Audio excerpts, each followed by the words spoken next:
Hi மக்களே, நான்லாம் நினைப்பேன் முன்னெல்லாம் சுற்றுலா மக்கள் போகும்போது என்னடா இது வெட்டியாக செலவு பண்ணிவிட்டு பஸ்ஸு காசு, சாப்பாடு, ஸ்நாக்ஸு, அது இதுன்னு ஏகப்பட்ட காசு செலவாகிடும், இவ்வளவு செலவு பண்ணிவிட்டு சுற்றுலாவுக்குலாம் போகிறாங்களே அப்படின்னு நினைப்பேன். நம்ம அதேமாரி சுற்றுலாவுக்குலாம் போகும்போது தான் குடும்பத்தில் 1000 பிரச்சனை இருந்தாலும் அந்த இடத்துக்கு போகும்போது அதெல்லாம் மறந்துட்டு ஒரு கடலை பார்த்துட்டு ஒரு இயற்கையை பற்றி நம்ம யோசிப்போம். என்ன விஷயம் நம்ம கண்ணில் பார்க்குறோமோ அதை பற்றி நம்ம யோசிக்கும் போது நமக்கு இருக்கிற பிரச்சனையெல்லாம் மறந்துட்டு கொஞ்சம் நேரமாச்சும் நம்ம சந்தோஷமாக இருப்போம். அதுதானே உண்மை. ஆனால் சுற்றுலா போகிறது நல்லது அப்படின்னு சொல்லிட்டு இப்போ தான் நான் வாழ்க்கையிலே புரிஞ்சுக்கிட்டேன். முன்னெல்லாம் ஏதாவது மற்றவங்க ஒரு கருத்து நம்மள்ட்ட சொல்கிறத விட நாமளாக அனுபவித்து வாழ்க்கையில் தெரிஞ்சுக்கிறது தான் நமக்கு புரியும்.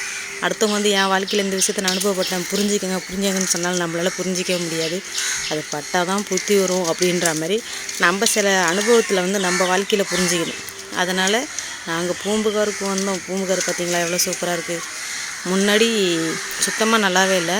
இப்போ புதுசாக என்னென்னமோ கட்டிக்கிட்டு இருக்காங்க. இப்போ பார்க்குறதுக்கு கட்டிகிட்டு இருக்கும்போதே நல்லாயிருக்கு. இந்த வேலையெல்லாம் முடிஞ்சிச்சுன்னா இன்னும் சூப்பராக இருக்குன்னு நினைக்கிறேன். செம பெருசாக ரொம்ப விசாலமாக இருக்குது, அழகாக இருக்குது. முன்னாடி பார்த்ததை விட இப்போ ரொம்ப நல்லாயிருக்கு. பார்க்காதவங்க பார்த்துங்க. நிறைய புதுசாக ஆர்ச் மாதிரி கட்டி வச்சுட்ருக்காங்க.